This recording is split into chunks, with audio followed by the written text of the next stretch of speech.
আজ জুলাই গণ অভ্যুত্থান দিবসে সকল রাজনৈতিক দলকে সঙ্গে নিয়ে আমরা জাতির কাছে জুলাই ঘোষণাপত্র উপস্থাপন করেছি।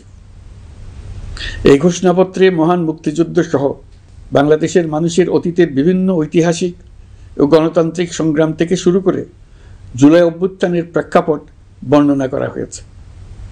আমাদের তিনটি দায়িত্ব ছিল: সংস্কার, বিচার ও নির্বাচন। জুলাই অভ্যুত্থানের ছাত্র শ্রমিক জনতা দেয়ালে দেয়ালে যে প্রত্যাশার কথা লিখে রেখেছিল তার অন্যতম ফোকাস ছিল রাষ্ট্র ব্যবস্থার গণতান্ত্রিক সংস্কার। সেই লক্ষ্যে আমরা বেশ কয়েকটি সংস্কার কমিশন গঠন করেছিলাম। তাদের মধ্যে প্রধান প্রধান সংস্কার কমিশনগুলো যে সুপারিশ পেশ করেছে সেগুলোর মধ্যে স্বল্প সময়ের মধ্যে আশু বাস্তবায়নযোগ্য বহু সংস্কার আমরা ইতিমধ্যে সম্পন্ন করেছি। এই সংস্কারগুলোর মাধ্যমে অর্থনৈতিক খাত, বিচার ব্যবস্থা ও জনপ্রশাসনে গতিশীলতা আসবে, স্বচ্ছতা ও জবাবদিহিতা বহুলাংশে বৃদ্ধি পাবে, দুর্নীতি, অনিয়ম ও হয়রানি হ্রাস পাবে। দীর্ঘমেয়াদী সংস্কার কাজ বাস্তবায়নের লক্ষ্যে আমরা জাতীয় ঐকমত্য কমিশন গঠন করেছিলাম। এই কমিশনে 30টিরও অধিক রাজনৈতিক দল ও জোট স্বতঃস্ফূর্তভাবে অংশগ্রহণ করেছে, তাদের মতামত দিয়েছে। প্রাথমিক পর্যায়ে ঐকমত্য কমিশন 166টি সুপারিশ নিয়ে 30টির বেশি রাজনৈতিক দলের সঙ্গে প্রায় 2 মাস ধরে দলগত ও জোটগতভাবে আলোচনা করেছিল। এই প্রক্রিয়ায় যেসব বিষয়ে রাজনৈতিক দলগুলোর মধ্যে ঐকমত্য প্রতিষ্ঠিত হয়েছিল সেগুলো বাদ দিয়ে কমিশনের পক্ষ থেকে 19টি মৌলিক সংস্কারের বিষয় চিহ্নিত করা হয়। দ্বিতীয় পর্যায়ে 23 দিন ধরে আলোচনা শেষে 19টি বিষয়ের বেশিরভাগ ক্ষেত্রেই ঐকমত্য প্রতিষ্ঠা করা সম্ভব হয়েছে, যদিও কয়েকটি ক্ষেত্রে কিছু কিছু রাজনৈতিক দলের নোট অফ ডিসেন্ট রয়েছে। সংস্কারের ক্ষেত্রে আমরা আমাদের লক্ষ্যে পৌঁছাতে পেরেছি। ঐকমত্য কমিশনের পরিচালনায় দেশের সকল রাজনৈতিক দল মিলে দীর্ঘদিন ধরে প্রতিনিয়ত আলাপ আলোচনার ভিত্তিতে জুলাই সনদ চূড়ান্ত হওয়ার পর্যায়ে এসছে। জুলাই সনদ একটি ঐতিহাসিক অর্জন। এটা শুধু আমাদের রাজনৈতিক ইতিহাসে নয়, বৃহত্তর পরিমণ্ডলের রাজনৈতিক ইতিহাসেও স্মরণীয় হয়ে থাকবে। দলিল তো স্মরণীয় হয়ে থাকবেই, এটা রচনার প্রক্রিয়াও স্মরণীয় হয়ে থাকবে। এই দলিল প্রণয়নের জন্য আমি সকল রাজনৈতিক দলের নেতৃবৃন্দকে এবং ঐকমত্য কমিশনের সদস্যবৃন্দকে, বিশেষ করে এই উদ্যোগের নেতৃত্বদানকারী প্রফেসর আলী রিয়াজকে জাতির পক্ষ থেকে অশেষ কৃতজ্ঞতা ও ধন্যবাদ জানাচ্ছি। রাজনৈতিক দলের প্রতিনিধিরা অত্যন্ত সৌহার্দ্যপূর্ণ পরিবেশে আলোচনায় অংশ নিয়েছেন। মতপার্থক্য থাকা সত্ত্বেও সকল রাজনৈতিক দলের মধ্যে ঐকমত্য তৈরির চেষ্টা ছিল। আমরা আশা করছি এই ঐকমত্যের ভিত্তিতে অচিরে রাজনৈতিক দলগুলি জুলাই সনদে স্বাক্ষর করবে এবং এর বাস্তবায়নেও ঐকমত্যে পৌঁছাবে। জুলাই সনদ বাংলাদেশে সুষ্ঠুভাবে ক্ষমতা হস্তান্তর, জবাবদিহিমূলক রাষ্ট্রীয় প্রতিষ্ঠানগুলোর স্বাধীনতা ও সক্ষমতা, নাগরিক অধিকারের সত্যিকারের বাস্তবায়ন, রাষ্ট্রীয় সম্পদ ও সামর্থ্যের ব্যবস্থাপনা নিশ্চিত করবে। আমাদেরকে নিশ্চিত করতে হবে ভবিষ্যতের কোনো সরকারই যেন আর ফ্যাসিস্ট হয়ে উঠতে না পারে। রাষ্ট্রকে এমনভাবে মেরামত করতে হবে যাতে কখনো কোথাও ফ্যাসিবাদের লক্ষণ পাওয়া গেলেই সেটিকে যেন তাৎক্ষণিকভাবে সেখানেই নির্মূল করা যায়, আর যেন 16 বছরের জন্য অপেক্ষা করতে না হয়, বহু মানুষকে প্রাণ দিতে না হয়, আমাদের যেন আরেকটি গণ অভ্যুত্থানের প্রয়োজন না হয়। জুলাই আগস্টের মানবতা বিরোধী অপরাধ মামলায় বিচার কাজ দৃঢ়ভাবে এগিয়ে চলেছে। বিচারের আনুষ্ঠানিক শুনানি পর্বও শুরু হয়েছে। ইতিহাসের নির্মম হত্যাযজ্ঞে যারা জড়িত তাদের বিচার এদেশের মাটিতে হবেই। বিচার প্রক্রিয়া ও এর ফলাফল ক্রমান্বয়ে মানুষের কাছে প্রকাশিত হতে থাকবে। বিচারের পুরো প্রক্রিয়া দেশবাসীর কাছে স্বচ্ছ ও দৃশ্যমান রাখা হচ্ছে। এবার আমাদের সর্বশেষ দায়িত্ব পালনের পালা, নির্বাচন অনুষ্ঠান। আজ এই মহান দিবসে আপনাদের সামনে এই বক্তব্য রাখার পর থেকেই আমরা আমাদের সর্বশেষ এবং সবচাইতে গুরুত্বপূর্ণ অধ্যায়ে প্রবেশ করব। আমরা এবার একটা নির্বাচিত সরকারের কাছে দায়িত্ব হস্তান্তরের প্রক্রিয়া শুরু করব। অন্তর্বর্তী সরকারের পক্ষ থেকে আমি প্রধান নির্বাচন কমিশনারের কাছে চিঠি পাঠাবো যেন নির্বাচন কমিশন আগামী রমজানের আগে 2026 সালের ফেব্রুয়ারি মাসে জাতীয় নির্বাচন অনুষ্ঠানের আয়োজন করেন। আপনারা সকলেই দোয়া করবেন যেন সুন্দরভাবে নির্বাচন অনুষ্ঠান করে এদেশের সকল নাগরিক একটি নতুন বাংলাদেশ গড়ার কাজে সফলভাবে এগিয়ে যেতে পারে। আমরা সরকারের পক্ষ থেকে এই নির্বাচন যাতে সুষ্ঠু, শান্তিপূর্ণ এবং উৎসবমুখরভাবে সম্পন্ন করা যায় সেজন্য সকল প্রকার সাহায্য সহযোগিতা প্রদান করব। এবারের নির্বাচন যেন আনন্দ উৎসবের দিক থেকে, শান্তি শৃঙ্খলার দিক থেকে, ভোটার উপস্থিতির দিক থেকে, সৌহার্দ্য ও আন্তরিকতার দিক থেকে দেশের ইতিহাসে স্মরণীয় হয়ে থাকে। সেই জন্য সকল আয়োজন সম্পন্ন করতে আগামীকাল থেকে আমরা সকলেই মানসিক প্রস্তুতি ও প্রাতিষ্ঠানিক আয়োজন শুরু করব। নির্বাচনে ভোটারদের সম্পর্কে দুই একটা কথা বলতে চাই। এবার আমরা প্রবাসী ভোটারদের ভোট দেওয়ার আয়োজন নিশ্চিত করতে চাই। অর্থনৈতিক দিক থেকে সম্পূর্ণ বিধ্বস্ত বাংলাদেশ যে আবার দ্রুত ঘুরে দাঁড়াতে পেরেছে তার বড় কারণ হলো আমাদের রেমিটেন্স যোদ্ধাদের ঐতিহাসিক অবদান। নির্বাচনে তাদের অংশগ্রহণ নিশ্চিত করার জন্য নির্বাচন কমিশন প্রস্তুতি নিচ্ছে। নারী ভোটাররা যেন দেশের সর্বত্র নির্দ্বিধায় আনন্দোৎসাহ সহকারে তাদের ভোট দিতে পারে এটা নিশ্চিত করতে চাই। এবার যেন কেন্দ্রে কেন্দ্রে নারী ভোটারদের ঢল নামে, আমরা সেই লক্ষ্যে সমস্ত ব্যবস্থা গ্রহণ করব। দেশের মানুষের ভোটাধিকার কেড়ে নেবার কারণে গত 15 বছর ধরে নাগরিকবৃন্দ ভোট দিতে পারেনি। এবারের নির্বাচনে আমরা আমাদের বকেয়া আনন্দ সহ মহা আনন্দে ভোট দিতে চাই। এবারের নির্বাচনে জীবনে প্রথমবার ভোট দিতে যাবে এরকম ভোটাররা নানা উৎসবের মধ্য দিয়ে ভোট কেন্দ্রে যাবে, তাদের এই দিনটি স্মরণীয় করে রাখার জন্য। এর মধ্যে নতুন নারী ভোটার থাকবে, নতুন পুরুষ ভোটার থাকবে, এর মধ্যে এমন ভোটার থাকবে যারা 15 বছর আগে থেকেই ভোট দিতে পারত কিন্তু জীবনে একবারও ভোট দিতে পারেনি। এর মধ্যে আসবে যারা 10 বছর আগে, 5 বছর আগে ভোট দিতে পারত কিন্তু পারেনি। আর আসবে ভাগ্যবান ও ভাগ্যবতীর দল যারা এই প্রথমবার ভোটার হওয়ার যোগ্যতা লাভ করলো এবং সঙ্গে সঙ্গে ভোট দেওয়ার সুযোগও পেয়ে গেল। নির্বাচনের দিনকে আমরা ঈদের উৎসবের মতো করতে চাই। এবারের ভোটের আনন্দ থাকবে সবার মধ্যে। আপনারা সবাই বাচ্চা কাচ্চাদের নিয়ে ভোট কেন্দ্রে যাবেন। নাগরিক অধিকার প্রয়োগের মহা আনন্দ পরবর্তী বংশধরদের কাছে তুলে ধরার জন্য এখন থেকে প্রতিদিন আলাপ আলোচনা করুন। আপনার এলাকায় ভোটদান ব্যবস্থা কেমন হলে সুন্দর হয়, কেমন হলে আনন্দমুখর হয় সেটা আগে থেকে ঠিক করার জন্য। নতুন বাংলাদেশ গড়ার কাজের ভিত্তি রচনা হবে এবারের নির্বাচনে, তার জন্য প্রস্তুতি নিন। প্রিয় দেশবাসী, দেশের ইতিহাসে এখন পর্যন্ত যতগুলো বড় সংঘাত, সহিংসতার ঘটনা ঘটেছে তার সবগুলোর নেপথ্য কারণ ছিল ত্রুটিপূর্ণ নির্বাচন।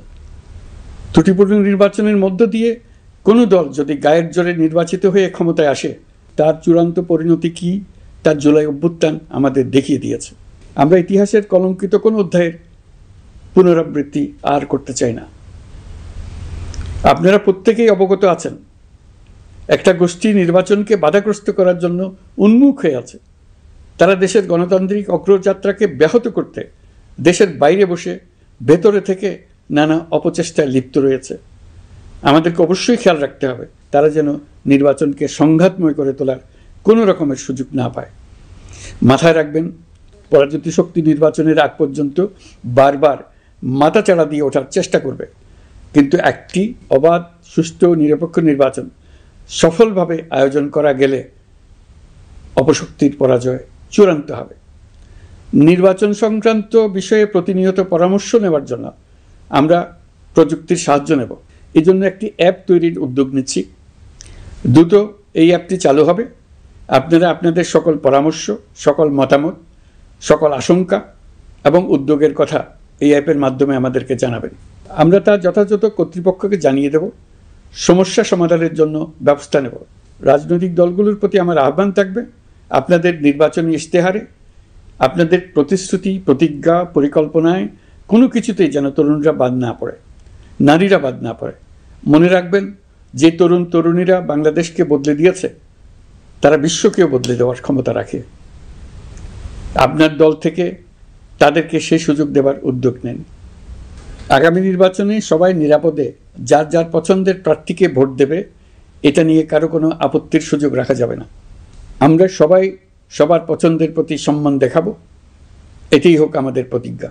প্রিয় দেশবাসী, আপনারা জানেন সরকার দায়িত্ব গ্রহণের পরপরই দেশের দক্ষিণ ও উত্তরাঞ্চলে যে ভয়াবহ বন্যা পরিস্থিতি তৈরি হয়েছিল তা ফসল উৎপাদনে ব্যাপক ক্ষতি সাধন করেছে। এর ফলে নিত্য প্রয়োজনীয় পণ্যের মূল্য বৃদ্ধির আশঙ্কা হয়েছিল। তবে সংশ্লিষ্ট প্রতিষ্ঠান ও কর্তৃপক্ষের যথাযথ পদক্ষেপ, নজরদারি ও মধ্যস্বত্বভোগীদের দৌরাত্ম্য কমানোর ফলে এটি এড়ানো গেছে। বিশেষ করে এবছরের পবিত্র মাহে রমজান মাস থেকে শুরু করে এখন পর্যন্ত বাজার পরিস্থিতি স্থিতিশীল রয়েছে। মূল্যস্ফীতির নিয়ন্ত্রণ ছিল আমাদের জন্য সবচেয়ে বড় চ্যালেঞ্জ। ভঙ্গুর অর্থনীতি ও বন্যার কারণে খাদ্য মূল্যস্ফীতি হয়েছিল প্রায় 14%। এখন সেটা অর্ধেকে নেমে আসছে। আমরা আশা করছি ডিসেম্বরের মধ্যে এটা 6% নেমে আসবে। এই জুন মাসে দেশের সার্বিক মূল্যস্ফীতি কমে 8.48% হয়েছে, যা বিগত 35 মাসের মধ্যে সর্বনিম্ন। এই নিয়ে 4 মাস ধরে সার্বিক মূল্যস্ফীতি ক্রমান্বয়ে কমেছে। বর্তমান অন্তর্বর্তীকালীন সরকারের প্রতি প্রবাসীদের অসীম আস্থার ফলে মুদ্রা বাজারেও স্থিতিশীলতা ফিরে আসছে। গত অর্থ বছরে ব্যাংকিং চ্যানেলে রেকর্ড $3033 কোটি প্রবাসী আয় দেশে এসেছে। রপ্তানি আয়ে প্রায় 9% প্রবৃদ্ধি হয়েছে। এর ফলে টাকা শক্তিশালী হয়েছে। অনেক বছর পর ডলারের বিপরীতে টাকার মান বাড়ছে। গত 11 মাসে বৈদেশিক পাওনাদারদের পাওনা সুদ ও আসল বাবদ $4 বিলিয়ন অর্থাৎ $400 কোটি অর্থ পরিশোধ করা হয়েছে, যা এ যাবৎকালের সর্বোচ্চ। আগের বকেয়া আদায় পরিশোধের পরও বৈদেশিক মুদ্রার রিজার্ভ বাড়ছে। আগামীতে এই ধারা বজায় থাকবে বলে আমরা আশা করি। বিদেশি বিনিয়োগ বৃদ্ধিতে বিভিন্ন উদ্যোগ নেওয়ার ফলে এই বছরের প্রথম 3 মাসে বিদেশি বিনিয়োগ এসছে $10,500 কোটি। গত বছরের একই সময়ের তুলনায় এটা দ্বিগুণেরও বেশি। আর অক্টোবর থেকে হিসাব করলে 6 মাসে ফরেন ডাইরেক্ট ইনভেস্টমেন্ট এসছে $16,500 কোটি, যা গত সরকারের আমলের শেষ 6 মাসের তুলনায় দ্বিগুণ। কর্মসংস্থান সৃষ্টি অন্তর্বর্তীকালীন সরকারের অন্যতম বড় লক্ষ্য। সম্প্রতি হংকং ভিত্তিক শিল্পগোষ্ঠী হান্ডা বাংলাদেশের বস্ত্র ও তৈরি পোশাক খাতে $250 মিলিয়ন বিনিয়োগের প্রতিশ্রুতি নিয়ে এসছে, যা এই খাতে চীনা কোনো কোম্পানির একক সর্বোচ্চ বিনিয়োগ। তাদের এই বিনিয়োগের ফলে 25,000 লোকের কর্মসংস্থান হবে। আমরা দৃঢ়ভাবে বিশ্বাস করি হান্ডার এই বিনিয়োগ আরও চীনা কোম্পানিকে দেশে বিনিয়োগের জন্য উৎসাহিত করবে। এর মাধ্যমে আমাদের তরুণ তরুণীদের কর্মসংস্থানের পথ খুলবে। গত 16 বছরে দেশ থেকে যে বিপুল পরিমাণ অর্থ পাচার হয়ে গিয়েছে, আমরা সেটা ফিরিয়ে আনার উদ্যোগ নিয়েছি। এই দীর্ঘ আইনি প্রক্রিয়ার জন্য সরকার নামকরা বিদেশি আইনি প্রতিষ্ঠানকে নিয়োগ দিয়েছে। যথাযথ আইনি পদক্ষেপের ফলে বিশ্বের বিভিন্ন দেশে ফেসিবাদী দুর্বৃত্তরা যে অর্থ সম্পদের পাহাড় গড়েছে তার কিছু কিছু ইতিমধ্যে জব্দ হয়েছে। এই কার্যক্রম সঠিকভাবে চালিয়ে যেতে পারলে অল্প সময়ের মধ্যে আরও কিছু ইতিবাচক ফলাফল পাওয়া যাবে বলে আমি বিশ্বাস করি। দেশের ভেঙে পড়া অর্থনীতিকে মজবুত করতে হলে আমাদের চিন্তায় মৌলিক পরিবর্তন আনতে হবে। আমি বরাবরই বলে এসেছি, এদেশের নদী ও বিশাল সমুদ্র আমাদের মূল্যবান সম্পদ। আমরা এই সম্পদকে কাজে লাগিয়ে সমান্তরালভাবে পানিভিত্তিক অর্থনীতি গড়ে তুলতে চাই। আমরা প্রায় ভুলে যাই যে বঙ্গোপসাগরের একটা অংশও আমাদের দেশ। এর পরিমাণ আমাদের মোট জমির পরিমাণের চাইতে বেশি।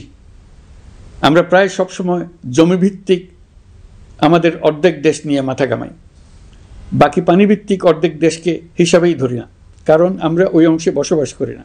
আমরা তো হাওর বাওরেও বসবাস করি না, তাই বলে তো তাকে হিসাবের বাইরে রাখি না।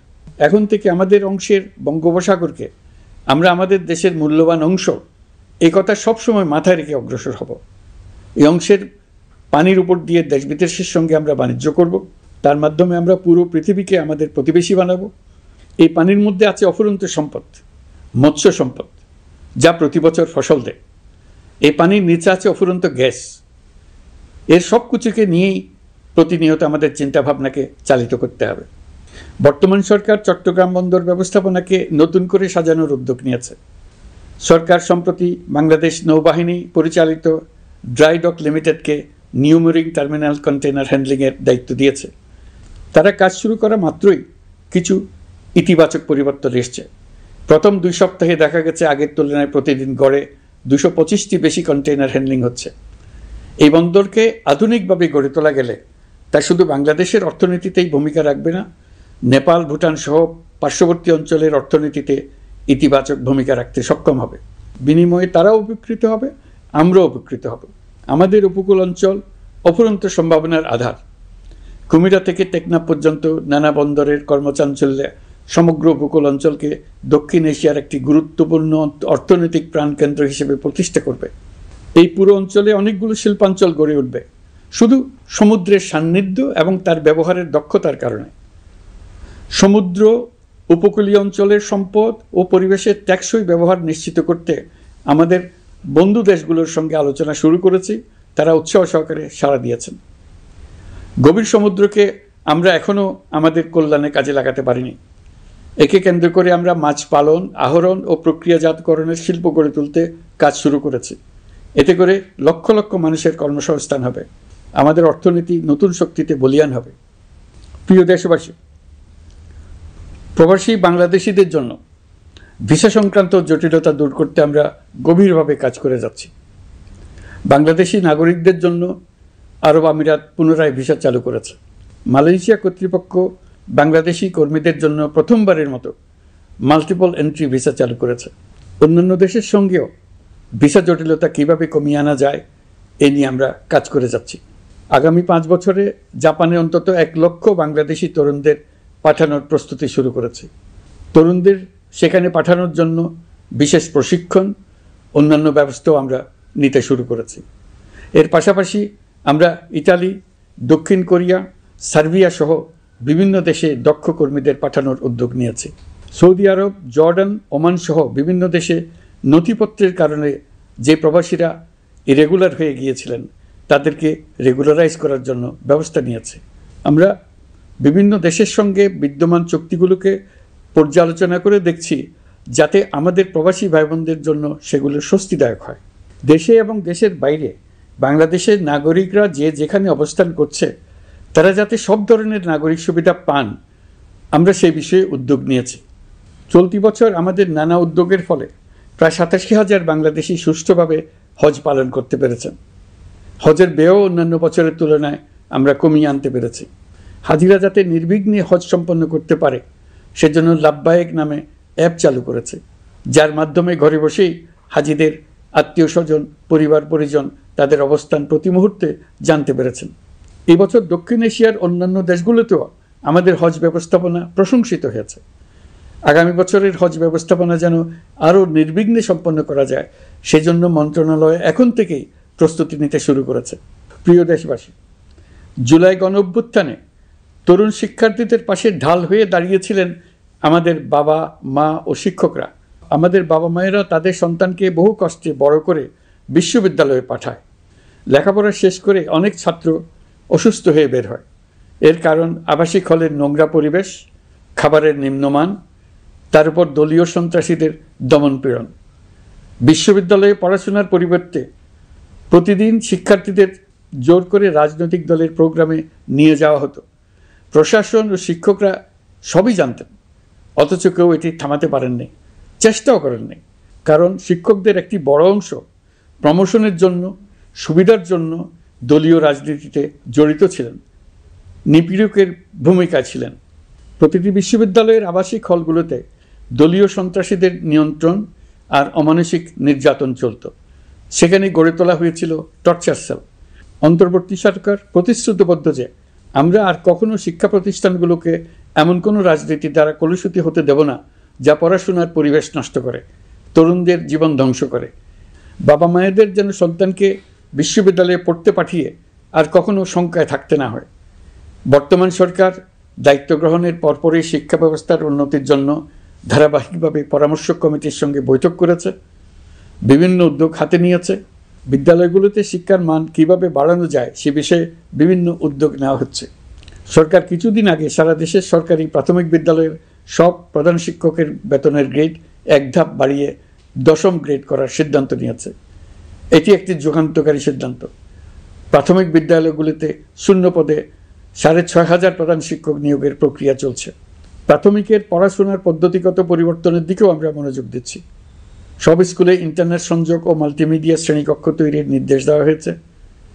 পার্বত্য চট্টগ্রামে কমপক্ষে 100টি স্কুলে এবছরের মধ্যেই ই-লার্নিং চালু হবে। ঢাকা চট্টগ্রামের অভিজ্ঞ শিক্ষকরা প্রযুক্তির সহায়তায় এসব স্কুলে শিক্ষকতা করে সেখানকার শিক্ষক ঘাটতি পূরণ করবেন। যেসব এলাকায় বিদ্যুতের ঘাটতি রয়েছে সেখানে সোলার প্যানেল বসিয়ে বিদ্যুতের ঘাটতি নিরসন এবং মোবাইল নেটওয়ার্ক ও স্টারলিংক পরিষেবা ব্যবহার করে এই সংকট মোকাবেলা করা হচ্ছে। স্কুলগুলোতে মেয়েদের জন্য বিশেষ ব্যবস্থা গ্রহণ করে তাদের পড়াশোনার উপযোগী করে তোলা হচ্ছে।